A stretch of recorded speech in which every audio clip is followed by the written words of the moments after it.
Hello everyone, welcome back to the next episode of LMScast. Today we're talking about how to monetize your skills, passion, and life experience with online courses. Christopher, welcome. Thank you for joining me on another episode. It's always good to see your mountain man.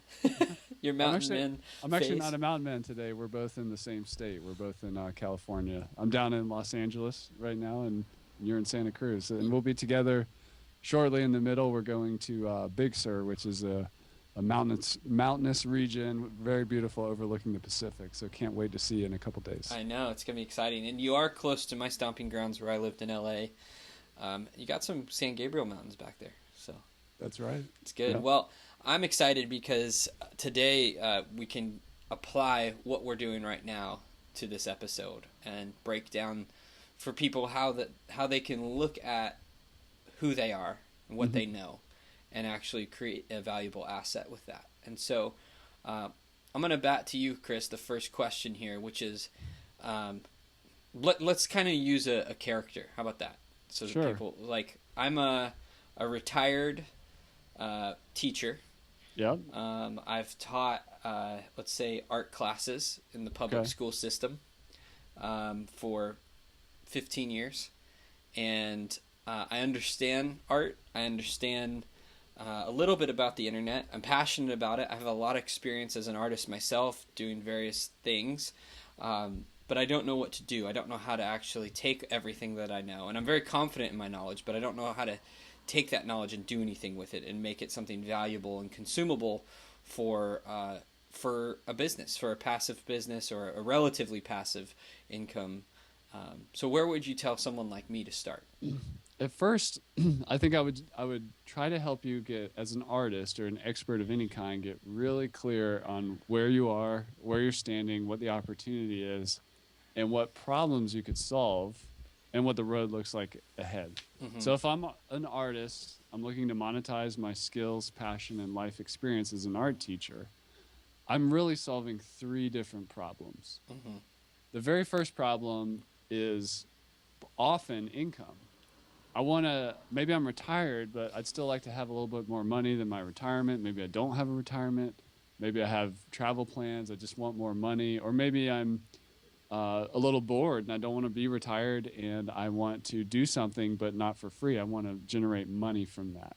So there's the income issue that you can address with online courses. The second one is autonomy. And in another episode, we talked about how freedom is important to education entrepreneurs like us. So there's three kinds of freedom. There's time, income, and mobility. Mm-hmm. So you have freedom to do what you want with your time. You're not tied down because of money worries. And then mobility, you can be anywhere. Maybe if you're an art teacher, maybe you want to go over to Florence, Italy and go check out some art. Maybe you want to go to Antarctica and paint the penguins or something. Mm-hmm. That's the mobility or the location freedom. And then the third, which is more subtle, but often living in our subconscious and maybe we don't even think about to the end of our time here, is legacy. Mm-hmm.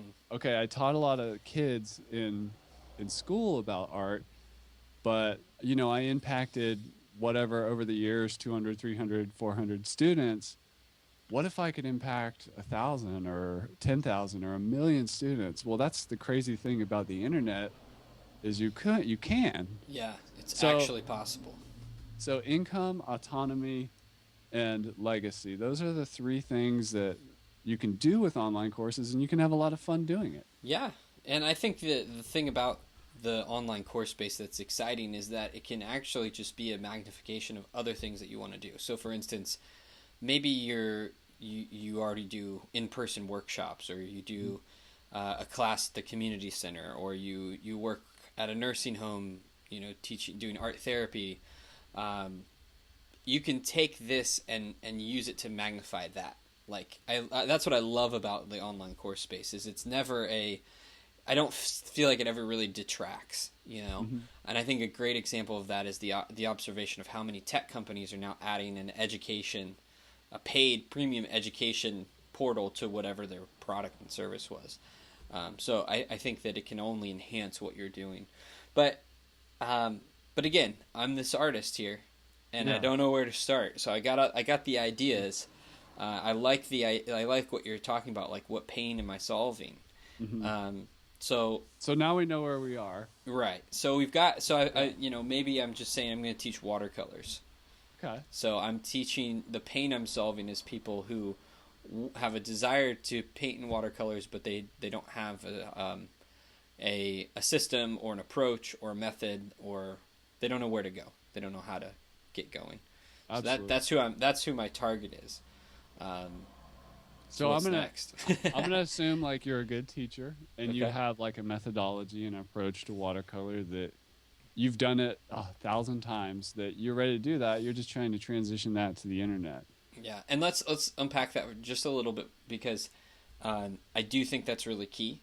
I Hmm. think that a lot of people put the cart ahead of the horse on that one, and uh, we here on LMScast and what the content that we share over at the LifterLMS blog uh, doesn't teach you how to have your student have an aha. That's something that's the teacher's dilemma. That's Right. what the teacher has to find themselves. If you're a natural teacher, this is something you're always refining and you're always going for. So I think that the curriculum creation process is something that uh, that you really have to dig into. I mean, that's the magic in teaching, and A- I think Absolutely. that a lot of people who have come out of an educational system, they're used to taking someone else's curriculum and then teaching that, Hmm. and that can be a disconnect. So that's for another episode on how to do that, or ideas on how to do that better. But I do think that I just wanted to like put a pin in that. It's like, take time to really develop your teaching style, because what we talk about is how to take that and put it in other mediums, but that teaching style and that methodology is really key, and something that should always be iterative and always be improving.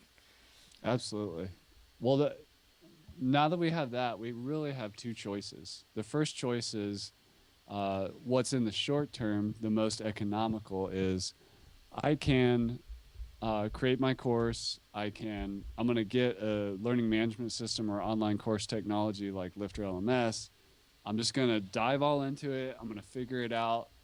And so that's an option. And there's a large part of our community who's like that. Some have some technology experience. They built a website before. They've worked with content management system like WordPress, and so they can kind of get going and get started and get their hands dirty. The other choice, which we see uh, a lot of people do, typically people who are really time strapped but really passionate about this and also value the expertise of they've just kind of been through the fire before. They're seasoned. They know they're not a technologist.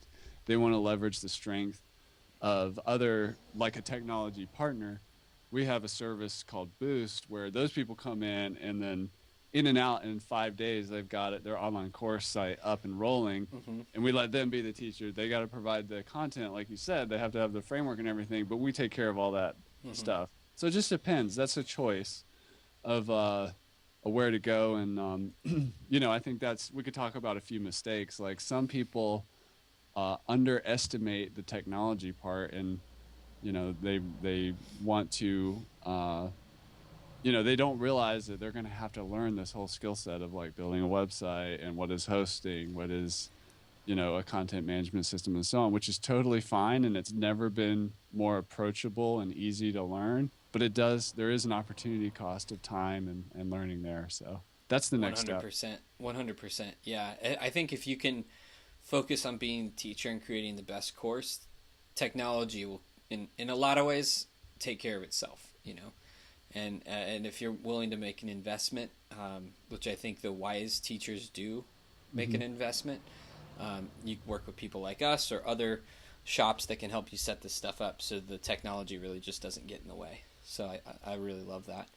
Um, that's great, man. I mean, and so when I've got my methodology and I've got it up in some sort of system, now the rubber hits the road. Yeah.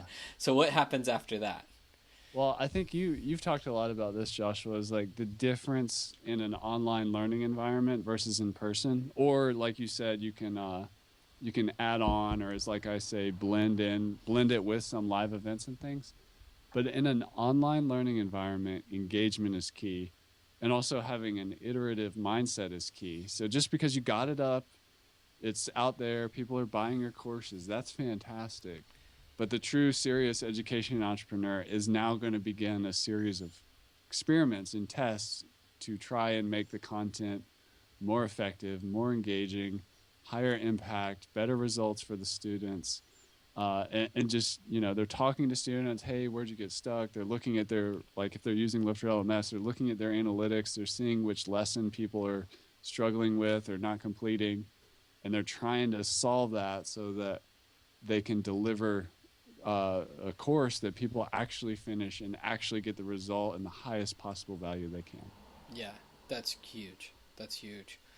So, Chris, we're kind of coming to the end of the episode.